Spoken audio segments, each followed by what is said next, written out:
വിവാഹത്തിന് ശേഷം ലൈംഗികബന്ധത്തിൽ ഏർപ്പെട്ടിട്ടില്ല എന്ന് പറയുന്ന ദമ്പതികളോട് ഒരു പ്രത്യേക സമീപനം കുടുംബക്കാരും പ്രത്യേകം സ്വീകരിക്കണം. ഇത് കേൾക്കുമ്പോൾ ഇങ്ങനെയൊരു കാര്യം കേട്ടിട്ടില്ല, ഇതെങ്ങനെയാണ് ഉടനെ ഡൈവോഴ്സ് ചെയ്യണം എന്നുള്ളൊരു ചിന്തയാണ് പലപ്പോഴും മുതിർന്ന ചിലർക്കുള്ളത്. ഇതിനൊരു ചികിത്സയില്ല, അവർക്ക് വിശ്വസിക്കാൻ പോലും പറ്റുന്നില്ല. കല്യാണം കഴിഞ്ഞിട്ട് ഇത്ര വർഷമായിട്ട് ബന്ധപ്പെട്ടിട്ടില്ല എന്ന് പറയുമ്പോൾ എൻ്റെ മകളുടെ ഭാവി പോയി, അല്ല എൻ്റെ മകൻ്റെ ഭാവി പോയി, ഇനിയും കുഞ്ഞുങ്ങളില്ല എന്ന് പറഞ്ഞ വളരെ ഒരു റിലേറ്റീവ്സ് തന്നെ വലിയൊരു പ്രശ്നം ഉണ്ടാകുന്നതായിട്ട് നമുക്ക് തോന്നിയിട്ടുണ്ട്. അങ്ങനെയല്ല, മറ്റേത് അവസ്ഥ പോലെയാണ്. അവരുടെ പല ഡീറ്റെയിൽഡായിട്ട് രണ്ടുപേരെയും നമ്മൾ നോക്കി അവരുടെ സെക്ഷൽ ഹാബിറ്റ്സ്, അവർ വളർന്നു വന്ന ഹിസ്റ്ററി, അവരുടെ പേഴ്സണൽ ഹാബിറ്റ്സ്, അവരുടെ മൊബൈൽ യൂസ്, അവരനുഭവിച്ചിട്ടുള്ള ലൈംഗികമായിട്ടുള്ള എക്സ്പീരിയൻസസ്, പല കാര്യങ്ങളും നമ്മളവിടെ കൺസിഡർ ചെയ്യണം. ശാരീരികമായിട്ടുള്ള കാര്യങ്ങൾ അതിൻ്റെ പുറകിലുണ്ടാവും. അപ്പോൾ മറ്റേതൊരു അസുഖം പോലെയാണ്.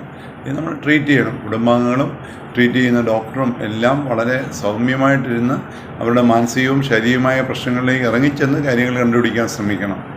പലപ്പോഴും ഞാൻ എനിക്ക് 2 കേസ് വളരെ വ്യക്തമായിട്ട് ഓർമ്മയുണ്ട്. ഡോക്ടർ ഒരു 6 മാസം നോക്കും, 6 മാസം നോക്കിയിട്ട് ആകുന്നില്ലെങ്കിൽ നിങ്ങളെ ഡൈവോഴ്സ് ചെയ്യുന്നൊക്കെ പറയുന്നത്, അത് ആ ദമ്പതികളിൽ വീണ്ടും സ്ട്രെയിൻ ഉണ്ടാക്കുകയും അവർ അതിൽ നിന്നും അത് മറ്റേതോ അവസ്ഥ പോലെയാണ് എന്ന് മനസ്സിലാക്കി നമ്മൾ ട്രീറ്റ് ചെയ്യാൻ പ്രത്യേകം ശ്രദ്ധിക്കണം.